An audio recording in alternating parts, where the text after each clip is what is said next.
15 September আন্তর্জাতিক গণতন্ত্র দিবস হিসেবে পালন করার সিদ্ধান্ত নিয়েছে বাংলাদেশ জাতীয়তাবাদী দল বিএনপি। সেই উপলক্ষে ওই দিন ঢাকায় সমাবেশ করবে দলটি। আর সেই সমাবেশকে সফল করতে নয়াপল্টনে দলটির কেন্দ্রীয় কার্যালয়ে যৌথ সভা করে বিএনপি।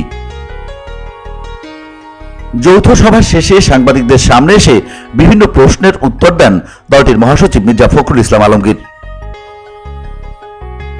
এ সময় উঠে আসে প্রধান উপদেষ্টার ভাষণ প্রসঙ্গ। তিনি বলেন, প্রধান উপদেষ্টা সংস্কারের যে বিষয়গুলো উল্লেখ করেছেন অতি দ্রুতই যেন সেই সংস্কারগুলো সম্পন্ন করতে পারেন। প্রধান উপদেষ্টা তিনি একটি বক্তৃতা দিয়েছেন জাতির উদ্দেশ্যে এবং সেই বক্তব্যে তিনি কিছু সংস্কারের কথা বলেছেন, কতগুলো বিষয় এবং সেখানে সংস্কারের জন্য যারা দায়িত্বে যাদেরকে দিয়েছেন তাদের নাম এবং তিনি মোটামুটি ভাবে তার যে ভিশন এই সরকারের সেই ভিশনের কথা মোটামুটি মোটা দাগে ছাত্র জনতার অভ্যুত্থানকে নস্যাৎ করার জন্য একটি মহল অত্যন্ত পরিকল্পিতভাবে কাজ করছে বলে মন্তব্য করেন মির্জা ফখরুল।